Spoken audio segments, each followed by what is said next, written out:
Marry me and I'll help you raise your daughters. The sentence landed like a hammer dropped on marble. Sharp, sudden, impossible to unhear. Forks froze mid-air. Mugs hovered inches from lips.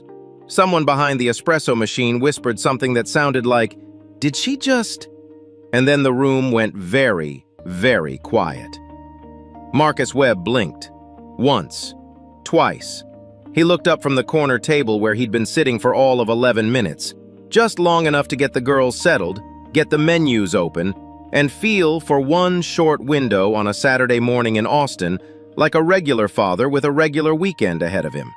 His twin daughters, Jade and Zoe, sat on either side of him, 7 years old, their blueberry pancakes untouched because the woman who'd just spoken those words was standing at their table in stiletto boots and a cream-colored blazer that probably cost more than his truck.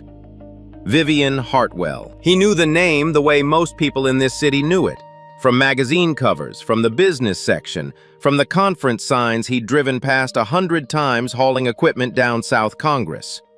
Founder of Hartwell Ventures, one of the most powerful venture capitalists in the country, rumored net worth somewhere north of $2 billion. And right now she was standing at his table, one hand resting on the back of an empty chair, her icy gray eyes holding an expression that was trying very hard to be charming. Marcus stared at her.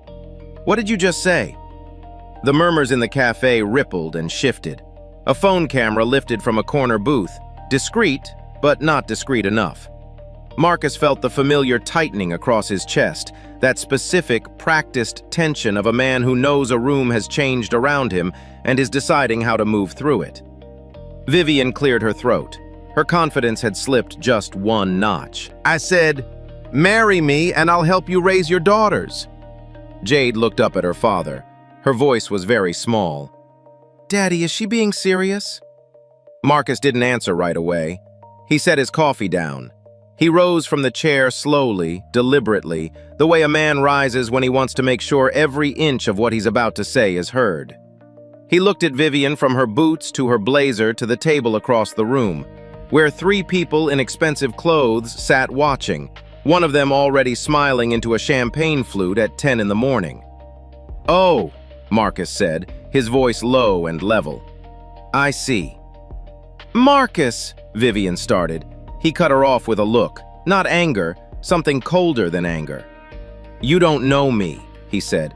"You don't know my girls. But you thought it'd be funny to dare yourself into humiliating a black father trying to feed his kids on a Saturday morning." He paused, letting that sit. "I've seen your face before. Keynotes, Forbes covers, big headlines about changing the world. But right now, you're just another person laughing at us from your side of the glass." The cafe held its breath. Vivian's expression shifted. Her eyes dropped briefly to Zoe's shoes, little purple sneakers dangling off the edge of the chair, and something crossed her face that wasn't performance.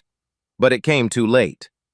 "Girls," Marcus said quietly, "grab your things." Jade reached for her sketchbook. Zoe slung her backpack over both shoulders in the careful, deliberate way she did everything. Marcus tucked some cash under the edge of his coffee mug, more than the bill, and turned toward the door. Vivian took one step forward. "Wait, please." He turned his head just slightly. "Next time you want to play a game," he said, "don't use real people for your entertainment."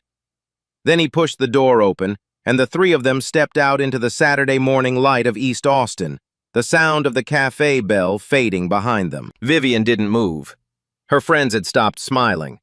The one with the champagne flute set it down. The man to her right quietly turned his phone face down on the table.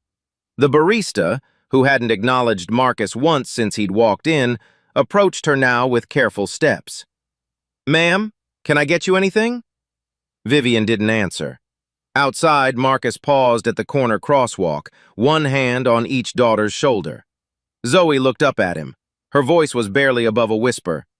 "Daddy, is she going to be our mom now?" He looked down at her. He smiled, the kind of smile that carries an ache the person wearing it hopes the child can't see. "No, baby, that's not how real love works." The light turned green.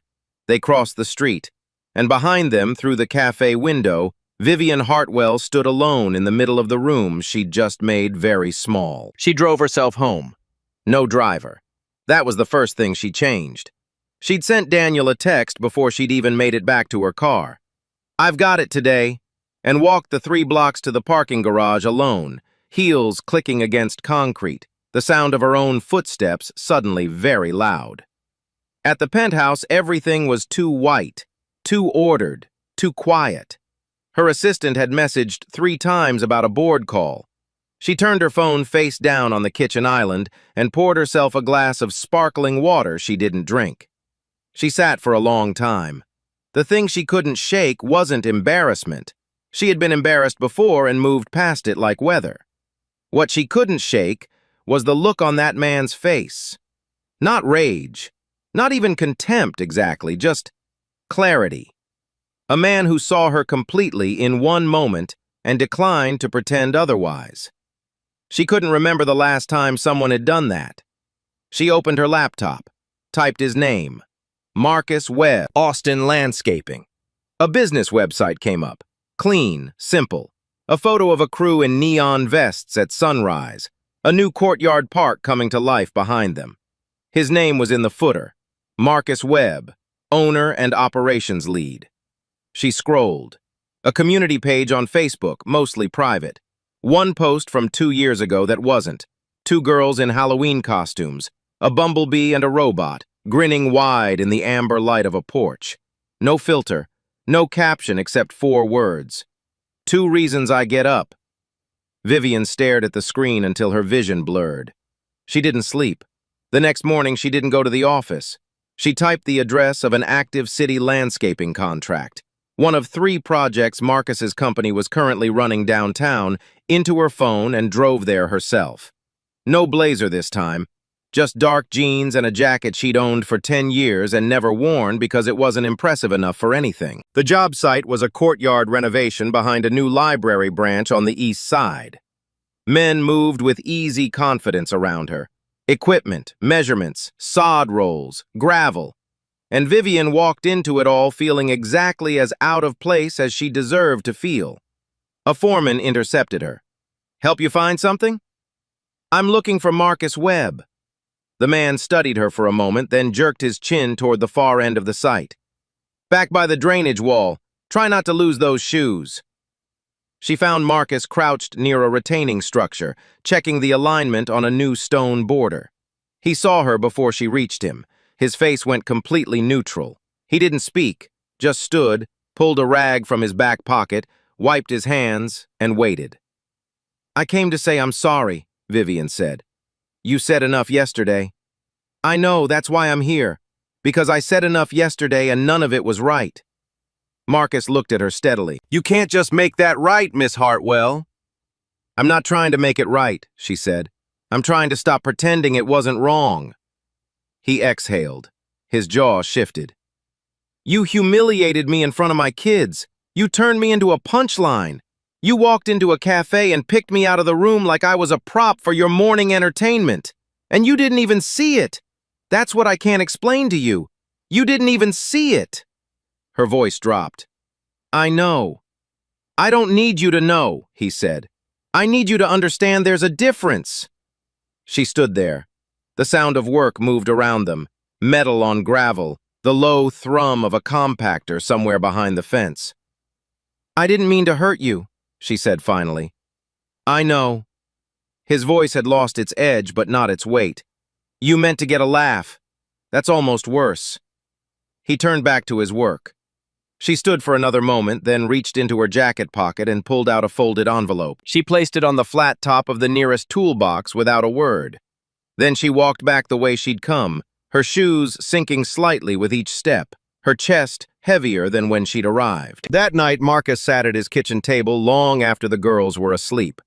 Jade had fallen out over her sketchbook at 9. Zoe had made it 15 minutes longer before sliding sideways on the couch. He'd carried them both to bed the way he had since they were 4, one at a time, boots off at the doorway. The house was quiet in the way it got quiet after they went down. Not empty, but still. He made tea, his wife's ritual. He didn't even like tea particularly, but he'd been making it at night for 2 years because the smell of chamomile and honey meant something he wasn't ready to let go of. His hand brushed the envelope on the table. He opened it. Inside was a handwritten letter. Not to him, to Jade and Zoe. You don't know me, and you don't have to. I made a mistake yesterday, one I deeply regret. Not because I was embarrassed by it, but because I hurt your dad. And I hurt you too, even if you didn't fully understand what happened. You both deserved better than to be part of someone's dare. I don't expect you to forgive me, but I want you to know something. Grown-ups mess up. Even the ones who look powerful and certain and put together. We're still learning, same as you. I hope someday I can show you that I meant what I said. Not the way I said it, but the intention underneath it. Sincerely, Vivian Hartwell. Marcus folded the letter. He reached into his front left pocket and turned the brass compass over in his palm. That old habit, the one he'd developed after Diane died. The compass face was worn smooth in one spot from his thumb. He looked at it for a long moment. Then he put the letter in the drawer under the compass. He didn't know what it meant yet. He just knew he wasn't ready to throw it away. 2 days passed, then 3. Vivian heard nothing. She understood, or was beginning to. She had blown into that man's life with the casual confidence of someone who had never had to think about what a public moment cost. And a letter, however sincere, didn't clear that debt. Words were thin things when trust hadn't existed in the first place. But she couldn't stop thinking about the way Marcus had moved through that cafe. No performance of suffering, no raised voice. Just a man who assessed the situation, protected his daughters, and left. That kind of quiet dignity didn't come from anywhere cheap. It was built out of years, out of choices made when no one was watching. She canceled a board retreat. Her assistant was beginning to look genuinely worried.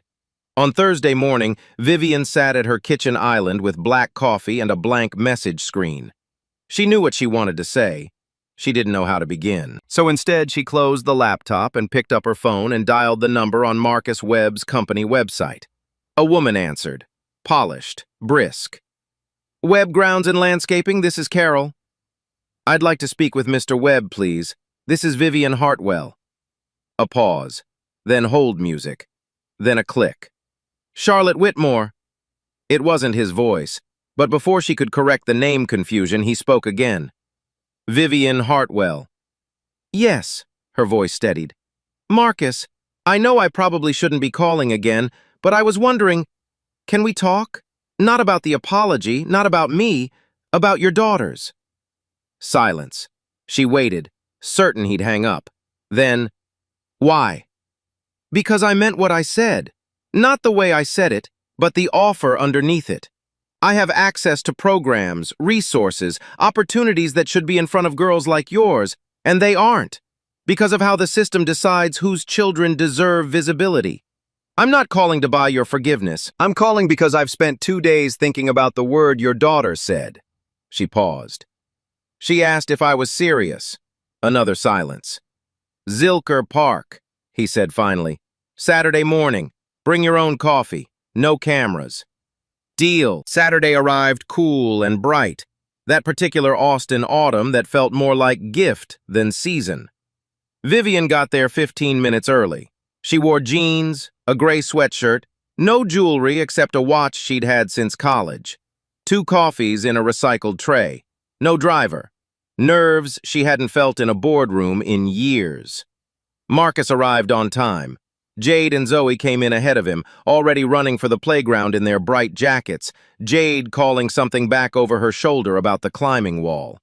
He wore a faded Longhorns hoodie and work boots that had seen better years, and he looked at Vivian with the same, even, assessing expression she was beginning to recognize as simply the way he saw the world.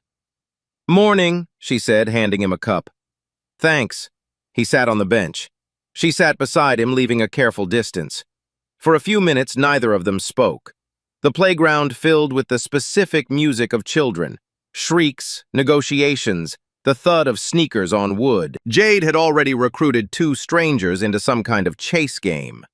Zoe was examining the texture of the climbing wall with focused, scientific attention. Vivian broke the silence first. I've been thinking about how easy it would have been to walk away and pretend it was nothing. People in my position get to do that. We build entire personalities around that option." She paused. "I didn't want to be that person anymore." Marcus looked at his coffee. "Then don't be." She glanced at him, surprised by the simplicity. "That's where it starts," he said. "Not with declarations, with the next thing you do." They watched the girls for a while. A wind moved through the pecan trees, carrying the smell of someone's breakfast from somewhere nearby, and Vivian exhaled in a way she hadn't managed in days. "I wasn't close with my mother," she said. "She left when I was 9. My father was wealthy, controlled everything, and drank too much. I grew up learning how to seem confident while feeling like a visitor in my own life. So I built a company, raised capital, put my name on things." She stopped. "But somewhere in all of that, I forgot to build character." Marcus didn't respond immediately. When he did, it wasn't sympathy. It was something more useful. "I don't need your sympathy," she added, almost defensively. "You don't have it," he said. "What you have is my attention. What you do with that is your business." She looked back at the playground. Zoe had given up on the climbing wall and was now attempting to explain something to Jade using rocks as props. "They're extraordinary," she said quietly. "I'm trying," he said. Vivian reached into her bag. She pulled out 2 sealed envelopes. "These are applications to the Pioneer East STEM Intensive, a 2-year program for gifted students in Austin. It's selective. It's genuinely excellent. And I've secured 2 full scholarship slots valued at $185,000 each, already approved, already funded through a separate education nonprofit I set up 3 years ago." She set them on the bench between them. "I didn't pull strings so much as redirect resources that should have been here anyway. You don't have to say yes, but I wanted you to have the option." Marcus stared at the envelopes. He didn't pick them up. "I'm not buying forgiveness," she said. "I know," he said. "I'm trying to show you I'm not walking away." He picked up the envelopes, turned them over, read the front of each one. Jade Webb, Zoe Webb, in clear, careful print. His eyes moved slowly across the words inside, the way a man reads something that matters. When he looked up, his face had shifted. Not warmth exactly, not trust, but the beginning of something that wasn't refusal. "I'll read them," he said. "I'll think about it. That's all I can ask." Jade came running, cheeks red, hair escaping her braids. "Daddy, she pushed me on the swings!" She pointed accusingly at Vivienne. Vivienne raised her hands. "She asked me to." "She's a great swinger," Zoe said seriously, appearing from nowhere the way Zoe always did. "Are you going to come back?" Jade asked Vivienne. Vivienne looked at Marcus. He didn't answer, but he didn't look away. "I hope so," she told Jade. "If your dad says it's okay." Jade considered this with the gravity of a senior official, then nodded and sprinted back toward the slide. Vivienne stood. "Thanks for this, really." Marcus didn't respond, but as she walked away through the park, the weight across her shoulders felt different. Not lighter exactly, but more honestly carried. The following week moved at the careful pace of a new understanding. Marcus didn't call Vivian, but he didn't throw the scholarship forms away either. They sat on his kitchen table under a magnet shaped like a cactus, one of Jade's craft projects from last spring, and every time he passed by, he'd read another line, turn another page. He wasn't sure what bothered him more, the possibility that Vivian was genuinely trying, or the part of him that wanted to believe it. Wednesday evening, Jade looked up from her dinner. "Daddy, when is Miss Vivian coming to the park again?" Marcus set his fork down. "Why?" "Because she said she could bring robot kits," Jade said. "The little ones that you build yourself." "She said we could name them," Zoe added, completely serious. "I'm naming mine Captain Gravel."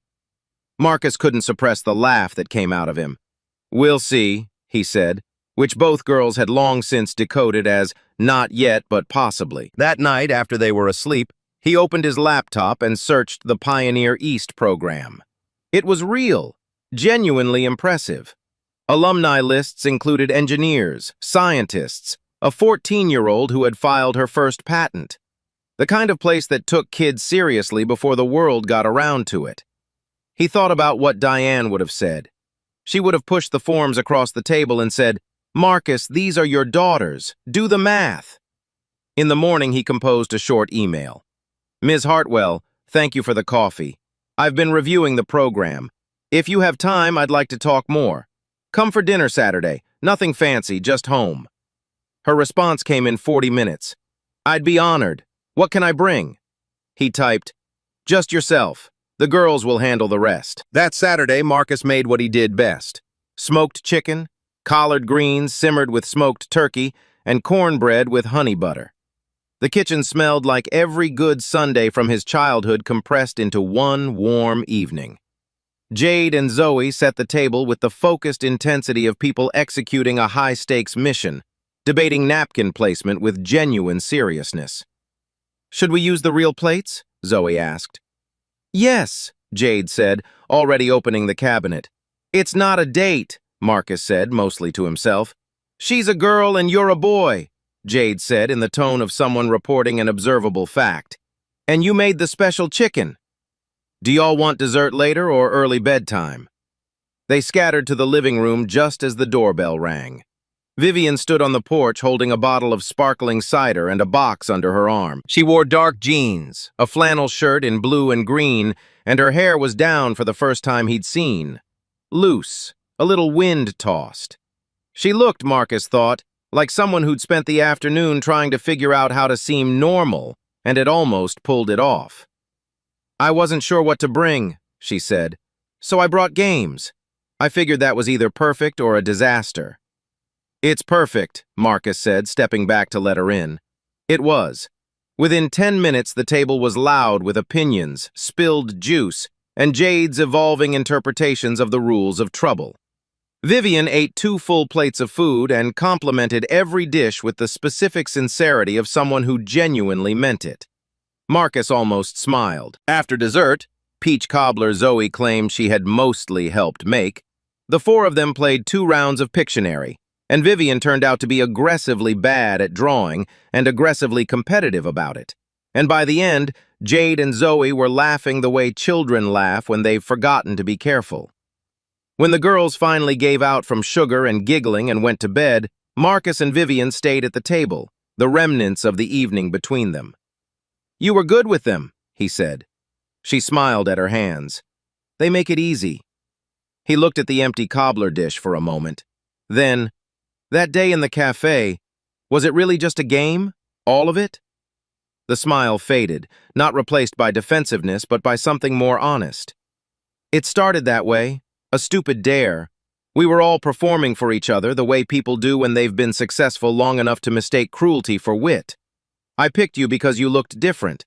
Because I made assumptions I didn't even know I was making. Because I thought—" She stopped. "I thought I could get away with it." Marcus nodded slowly. "And now," she continued, her voice dropping, "I keep thinking about how close I came to becoming the person I've spent my whole career claiming I was fighting against. That's not easy to sit with." "No," he said. "It's not supposed to be." She met his eyes. "I want to help your daughters, not as a project, not as penance. I want to be the kind of person they'd be proud to have known, the kind of person who showed up and stayed." Marcus was quiet for a moment. "They need consistency," he said finally. "Not grand gestures. Time. Showing up when it's inconvenient. Patience. I'm not going anywhere." He didn't smile, but the line of his shoulders eased just slightly. "Good night, Vivian." "Good night, Marcus." She stood, gathering her jacket. At the door, she turned back once. "Whenever you want to tell me about their mother, I'd like to hear it. Only if you want." He didn't answer, but he watched her walk to her car with the compass turning slowly in his fingers. Later, cleaning the kitchen, he found a note tucked under the Pictionary box. "You and your girls deserve more than the world gives you. I want to be part of the reason that changes." He read it twice, folded it, slipped it into his wallet behind the photo of Diane. 3 weeks passed, and Vivian kept her word the way quiet people keep promises. Not with announcements, but with presence. Every Saturday she showed up. Sometimes Zilker Park, sometimes the library, once a community bake sale where Zoe frosted more of her face than the actual cupcakes, and Vivian didn't flinch. She wiped the icing with a napkin, laughed alongside the child, and helped her start over on the next one. Marcus watched it all with the careful attention of a man who knew the cost of being wrong about people. Something, though, was shifting around them. Not in the house, but outside it. It started small. A neighbor, Mrs. Tolliver, a retired teacher who had lived on Marcus's block for 20 years, stopped him one morning on the front steps. "You be careful, Mr. Webb," she said, her voice low. "I've seen this before. People with that much money, they come into our world like they're discovering something. And when they leave, they don't take the wreckage with them." Marcus thanked her politely and said nothing. He understood what she meant. It wasn't a critique of Vivian specifically, it was a warning about weight, about how quickly the attention of the powerful could become a burden for the people who couldn't afford its consequences. In the Cherrywood neighborhood, his name was beginning to show up in new places. Then one morning, a letter arrived from the school.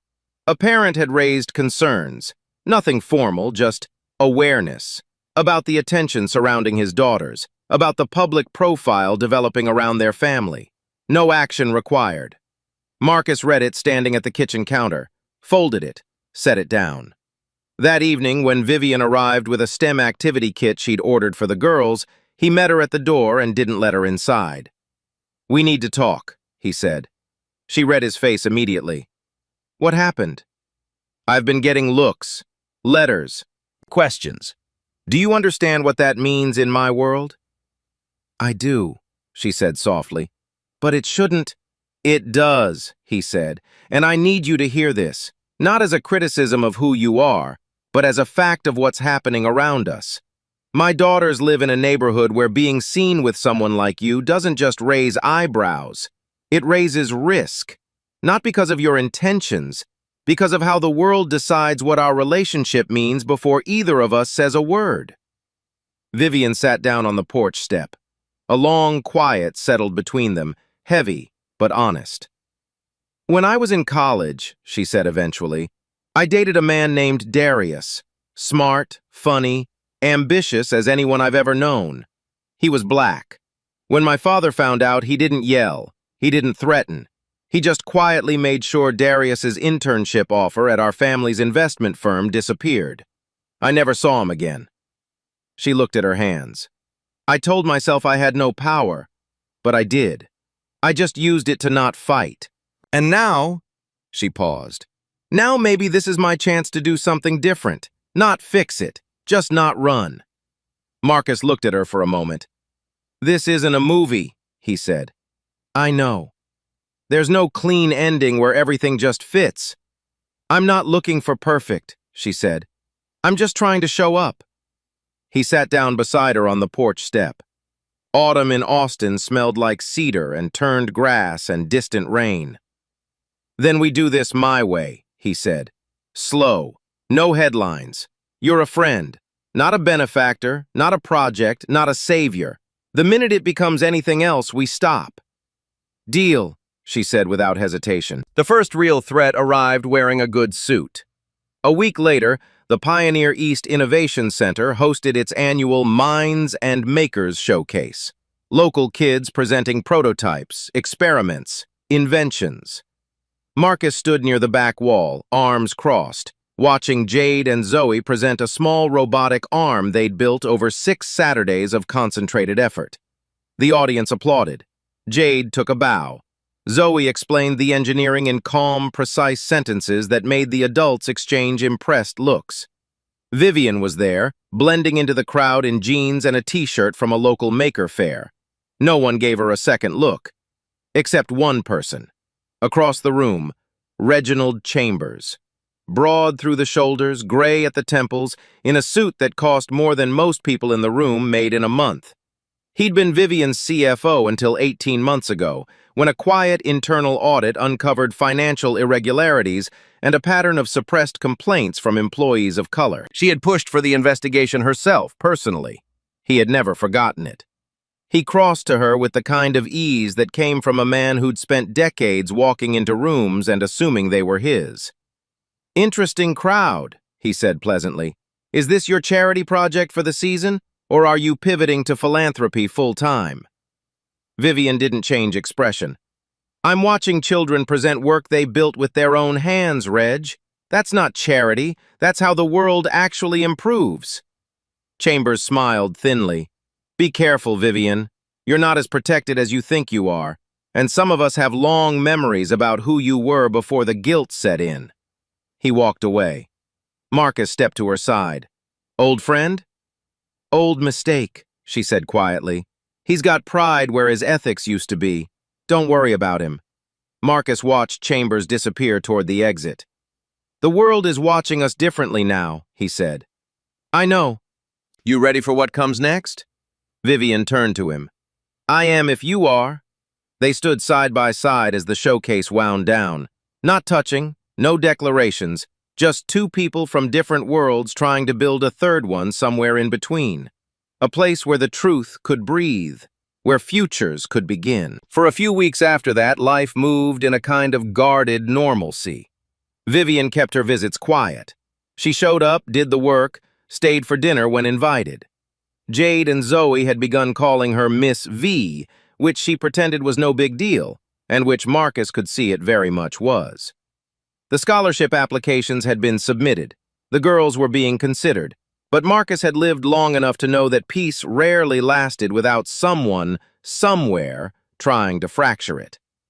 The first crack came on a rainy Thursday afternoon. He was finishing a maintenance job at a local school when his phone rang. Restricted number. Is this Marcus Webb? Speaking. Mr. Webb, this is Detective Marcus Santiago with the Austin Police Department. We'd like to ask you some questions related to your connection to Vivian Hartwell, specifically regarding a series of charitable donations made in your name through a non-profit associated with her firm. Marcus stopped walking. His grip on the phone tightened. I'm sorry, he said. What donations? This is routine inquiry, Mr. Webb. Could you come to the station tomorrow morning? I'll be there. He hung up. He stood in the empty hallway for a long moment. The compass was in his left pocket. He touched it without thinking. That night, after the girls were in bed, he sat on the couch in the dark. The rain hit the windows like quiet, persistent accusations. When the knock came, he already knew who it was. Vivian came in, read his face, and said nothing dramatic, just, "Talk to me." He stood, paced. The police called. They want to question me about donations made in my name through your nonprofit. No one told me my name was being used. No one asked. Vivian's face went pale. Marcus, everything was legal. My legal team filed everything correctly. The donations went through the education nonprofit I set up 3 years ago. Your name was only listed as the parent of enrolled applicants. Standard paperwork. Standard to who? He said. Not to me. You made that decision without me. You moved through my life like you had permission to clean it up. He turned to face her. That's not partnership. That's the same assumption that started all of this. She stepped back slightly. I thought I was protecting you from the administrative noise. You thought you were in charge, he said. Not cruel, just true. She was quiet for a moment. You're right, she said. I did. I'm sorry. The next morning at the station, Detective Santiago, a compact man in his late 40s with the unhurried energy of someone who had seen everything twice, reviewed Marcus's documents methodically. The emails, the letters, the scholarship acceptance notices. Someone filed an anonymous complaint, Santiago said, alleging misuse of charitable funds. Whitmore's name triggers flags in certain circles. He paused. But your name is here now, too. I don't think you're the problem, Mr. Webb, but someone wants it to appear that way. He slid a card across the table. If anything else happens, anything at all, call me before you do anything else. Outside the station, Vivian was waiting in the rain. A hood pulled forward, no umbrella. Marcus walked past her. She followed. Let me fix this. He stopped. You can't fix trust, he said. You can only earn it back. A week later, things went public. A right-wing media account posted a story with a headline that made Marcus's stomach turn. Within hours, it had spread to 3 podcasts. Reg Chambers appeared as a guest on one of them, smooth, measured, damaging, suggesting that Vivian had manufactured a redemption narrative at the expense of a vulnerable community. Marcus's name was in the subheadline. His photo, pulled from the community center website, appeared in thumbnails beneath things he would not repeat aloud. The comments were worse. Charlotte's PR team prepared a statement. Marcus refused. "More noise isn't clarity," he told her. "Don't use my name to defend yourself." One night, after the girls were asleep, he sat on the back steps. Vivian arrived quietly and sat beside him without speaking. She held a folded piece of paper. He opened it. It was handwritten. An apology, not for the original dare, which they had moved past, but for the assumptions she'd carried into their arrangement, for the blind spots she hadn't known she had, for moving through his life with the casual confidence of someone who'd never had to ask permission for anything. She wrote that she would restructure the nonprofit entirely, building it with community leaders rather than above them. His name would be removed. The girls' participation would be by invitation only, through channels he controlled. She signed it simply, Vivian, a friend who is still learning. Marcus folded the letter. "You still want to show up?" he asked. She didn't hesitate. Every single day. That weekend, the Innovation Center held a community gathering. No cameras, no speeches, just food, music, and neighbors. Marcus grilled. Vivian poured lemonade. Jade and Zoe danced with their friends in the open lot. An old man from 2 streets over played Stevie Wonder on a battered acoustic guitar. Slowly, the noise began to recede, not from the headlines, but from the hearts of the people who mattered most. Almost a month of quiet passed. Then, a crack in the grocery store ceiling. Marcus was in the cereal aisle on a Sunday evening when he noticed the man 2 rows back. Broad build, careful eyes, an earpiece tucked behind his right ear. Not a cop. Too clean for a cop. Something deliberate in the way he moved, always the same distance. Marcus made a calm, unhurried detour through cleaning supplies. The man followed. Marcus looped back. Outside the store, the man got into an unmarked black SUV with no rear plate and drove without looking back. Marcus went home. Didn't sleep. 2 days later, Vivian called. Her voice was different, stripped of its usual controlled register. "Someone breached my company email," she said. "Reg. He has access to board memos, internal legal strategy, the full documentation from the discrimination probe I pushed for 2 years ago." A pause. "And I think it's connected to you." Marcus stood in his kitchen, staring at the stove. "You need to get ahead of this," he said. "Don't wait for him to burn everything down." "I want to," she said, "but I refuse to do it at the cost of your peace. Tell me what to do. This time I'll follow your lead." That, the humility of it, was new, and it mattered. The next day, Marcus met again with Detective Santiago, off hours, in a parking garage near the station. He walked through what he had: the SUV, the store footage, the phone logs Vivian had sent over. Santiago leaned against the wall, arms crossed. "Chambers isn't trying to destroy you legally, Webb. He's trying to shake you loose. He wants you to pull back from Hartwell on your own, so he doesn't have to be the one who pushed." A pause. "But that also means you've become a target, not a bystander." "I didn't sign up for any of this," Marcus said. "No," Santiago said, "but it found you anyway. Some fights do that." Vivian's security team, meanwhile, was moving fast. What they uncovered over the following days was methodical and ugly. Ghost accounts used to move payments, shell corporations, a private security firm, unlicensed, operating under false contracts, hired to surveil Marcus. Not for violence, for leverage. Photos, patterns, personal details. The architecture of a smear campaign being built before anyone knew the building had started. She met Marcus on the back steps of the Innovation Center that evening and handed him a folder without ceremony. Inside, surveillance photographs. Marcus walking the girls to school, one from 3 weeks ago, one from that morning. He stared at them for a long time.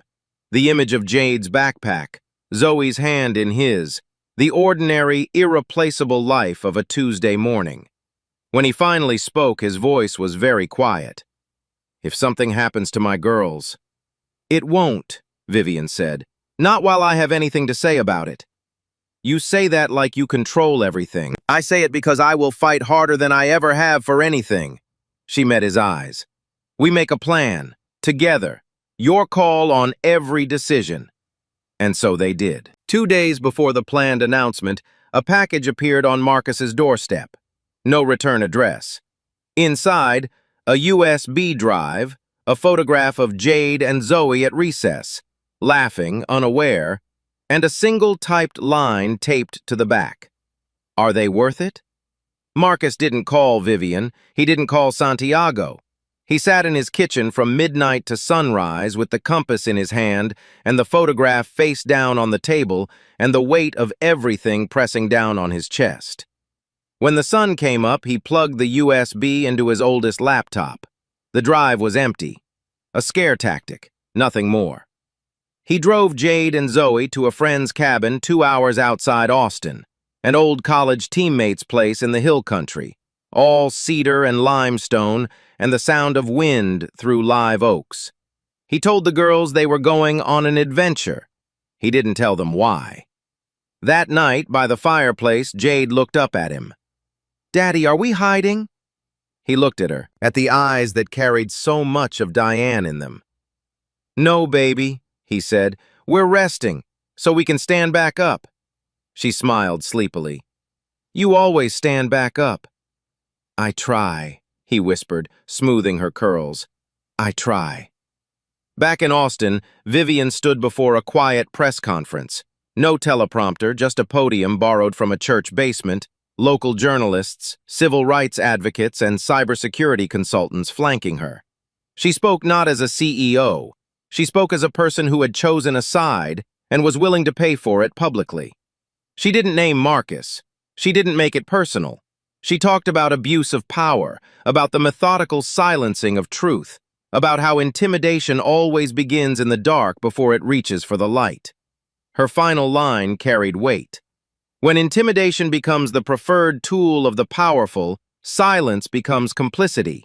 I will not be complicit. In the hill country, Marcus watched the delayed stream on his phone, seated outside on the cabin steps with the stars overhead and the cedar smell of a world that hadn't caught up to the one he'd been living in. He didn't smile, but something in his spine straightened. Detective Santiago found them 2 days later, wearing a dark hoodie and driving a personal truck rather than a department vehicle. Marcus opened the door with a baseball bat. "Easy," Santiago said. "Charlotte told me where you were." "Vivian," Marcus said. "Right." He stepped inside. "We traced Chambers' shell companies, 3 layers deep, but we got there. He's also funding a campaign to surface old, baseless accusations from a former employer of yours in San Antonio, someone who suddenly remembers an insurance discrepancy from 7 years ago. Nothing that holds, but enough for a headline. And the USB? Clean. It was theater. He wants you scared. He needs you to walk away from her voluntarily so he can claim the relationship imploded on its own merits." Santiago set a folder on the table. "He's losing control of the narrative and he knows it. That makes him more dangerous, not less." After the detective left, Marcus stepped outside and walked the perimeter of the cabin in the dark. Not because he believed they were being watched here, because preparation had become a reflex, and reflex was what kept you standing when fear ran out. When he came back inside, he found an email from Vivian. Short. "No pressure. I miss them. I miss you. When you're ready, I'm still here." He didn't respond that night. He sat with it instead. The quiet truth of it, the way it settled differently than anything had settled in 2 years. He touched the compass, thought about Diane, thought about what she would have said in that direct and loving and absolutely unsentimental way she had. "Marcus, stop overthinking the thing you already know." He almost smiled. The evidence that turned everything came from the smallest possible source. Carla Whitfield had been Vivian's executive assistant for 6 years before she quietly disappeared from the company 3 weeks before Chambers' removal. No announcement, no LinkedIn update, no explanation. She had sent one last email to Vivian that simply said, "I can't be here for what's coming, I'm sorry." Vivian had never fully understood what that meant until now. They met at a small cafe outside Austin near Lockhart on a Wednesday morning. Adam sat at a table near the door, pretending to read the menu. Carla looked tired in the way people look when they've been quiet about something loud for too long. She sat down and looked at Vivian and said, almost without preamble, "I didn't want to be part of any of it, but I was afraid. Reg doesn't just ruin careers. He studies people until he finds what they love, and then he makes them afraid for it." Vivian leaned forward. "I can protect you, but I need everything." Carla reached into her bag and set a flash drive on the table. Calendar entries, flagged memos, a recorded call he never thought I kept. She exhaled slowly. "He always underestimated me. Most powerful men do." Quinn's team worked through that night and the next morning. What came out of the drive was a complete documented chain. Chambers had orchestrated not just the smear campaign, but something uglier, a strategic memo written in his own voice, analyzing the public tolerance thresholds for interracial proximity narratives and how to deploy media to exploit them. Marcus read it 3 times. "He wasn't just trying to stop us," he said quietly. "He was trying to use us to confirm something he already believed." Vivian stood beside him. "Then we take that belief and hold it up to the light." The episode aired on a Thursday morning, a respected investigative podcast known for long-form reporting on systemic power. 58 minutes.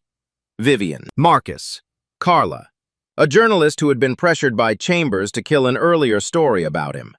By noon, 620,000 downloads. Comments poured in, on every platform, in every format, from people who recognized themselves in the story, not in the drama of it, but in the quiet, grinding weight of trying to do the right thing inside a system built to punish exactly that.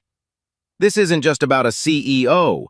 It's about every institution that rewards silence over truth. I kept waiting for something to happen. I didn't expect the something to be justice. Chambers' board called an emergency session. His PR team went silent. Shareholders filed motions. His defamation lawsuit against Vivian, filed in a last, furious act of cornered pride, was met within 48 hours with a federal countersuit. The hearing date was set. The subpoena arrived on a Tuesday morning, slid under Marcus's front door with the banal efficiency of a system that processes lives as paperwork. He picked it up, read it, set it on the table next to his coffee. It named him as a hostile actor in Chambers' defamation suit. Baseless accusations wrapped in legal language about misuse of charitable funds and conflict of interest. It was designed not to win, but to frighten, to drain, to make him ask whether any of this had been worth it. Charlotte's, Vivian's, legal team assured him it would be dismantled. It didn't change the weight of holding it. That afternoon she called. "Don't let it shake you," she said. "It's not the paper that worries me," he said. "It's the silence after. When all of this fades and I'm still just a black single father with a target someone decided to paint on him." She was quiet for a moment. "You're not alone in this." "I know," he said, "and that's the only thing that makes it survivable." That night on the porch, watching the streetlights through cedar mist, Marcus turned the compass over and over in his fingers.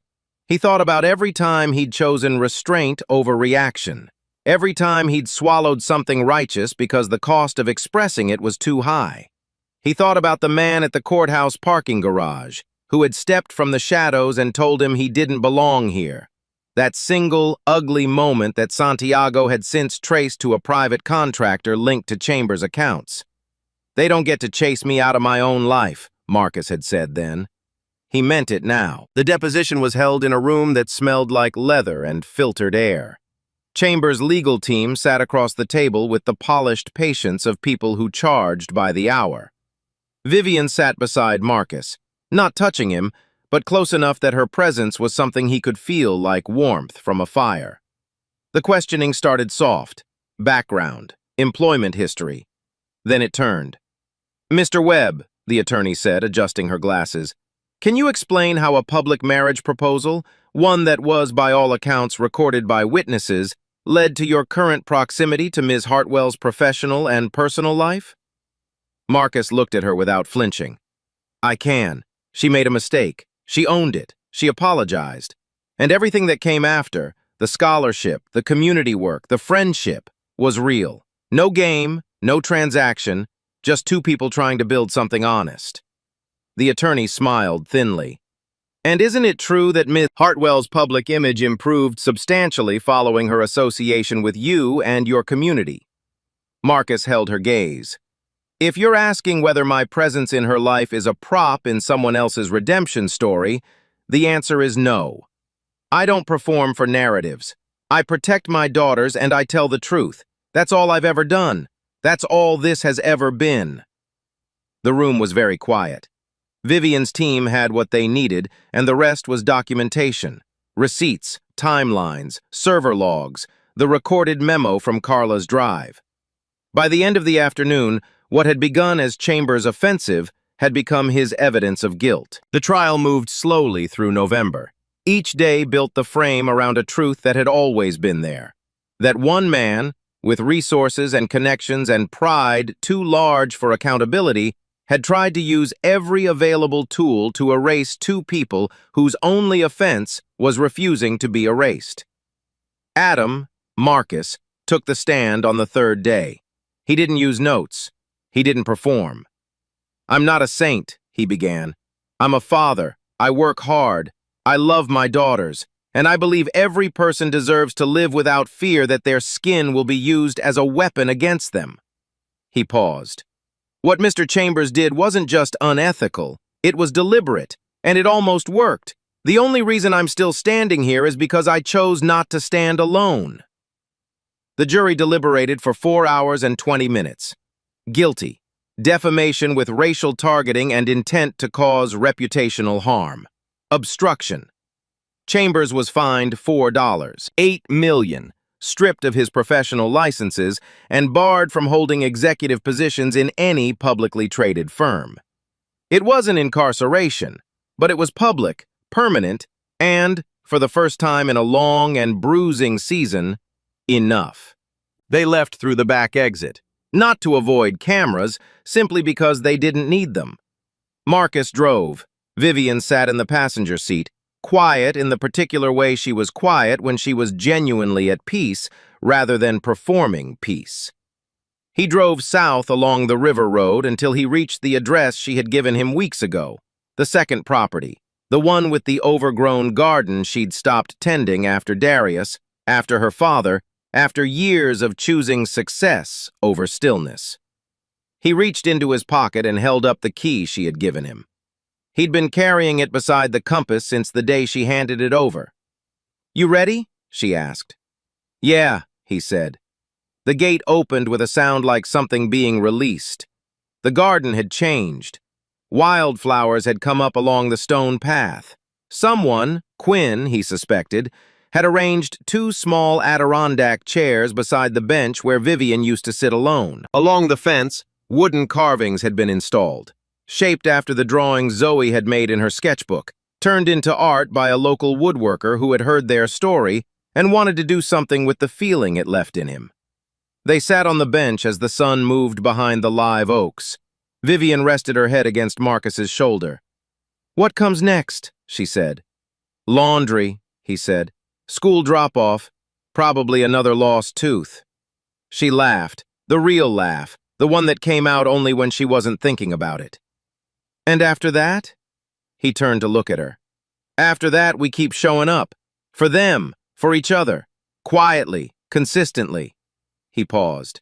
That's how you change the world, not with press conferences, with showing up. She was quiet for a moment. Then, marry me. Her voice was barely above a whisper. Not on a dare, not for a headline, just because this is where we ended up and I think we both know it. Marcus smiled, slow and full. We already built the life, he said. Might as well make it official. The wedding was small. The garden. Close friends. Neighbors who had watched this story unfold from porches and front steps and had formed their own quiet opinions about what it meant. Jade wore a blue dress and delivered a speech that was equal parts science, personal philosophy, and roast of her father. Zoe handed out paper butterflies she'd folded herself, one for every guest, each one different. Sloane officiated with dry humor and unexpected grace, quoting Toni Morrison and making at least 4 people cry. It wasn't a fairy tale wedding. It was better than that. It was earned. As evening settled over the garden, Vivian took the small microphone one last time. "This story was never about me," she said, "or even about Marcus. It's about what happens when someone decides to stand in the space between what is and what should be, and refuses to move." She looked out at the faces she'd come to know.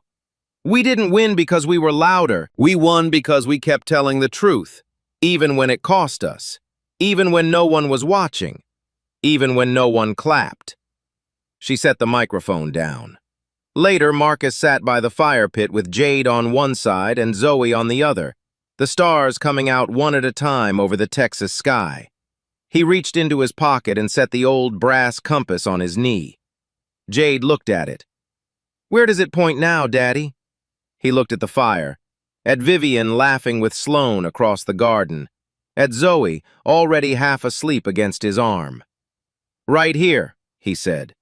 And for the first time in a long time, he believed it. This story carries a simple but enduring truth. Dignity is not something given to us by those with power. It is something we protect, carry, and choose every single day, especially when no one is watching. Marcus Webb didn't become extraordinary when the world decided to pay attention. He was extraordinary long before that, in the quiet, relentless work of raising 2 daughters with honesty, in the grace with which he absorbed an insult without becoming one himself, in the courage it took to stand when standing had a price. And Vivian Hartwell didn't become worthy of love by funding scholarships or winning a lawsuit. She became worthy by doing the harder, slower thing, by learning to follow instead of lead, to listen instead of fix, to stay instead of performing staying. Real accountability isn't loud. It doesn't come with a press release or a clean resolution. It comes in the moment you sit with what you've done, resist the urge to make it smaller than it was, and choose, genuinely choose, to become someone that a 7-year-old girl could be proud to know. Whatever power you carry in this life, financial, social, or otherwise, the question is never whether you have it. The question is what you do with it when no one is making you do anything at all.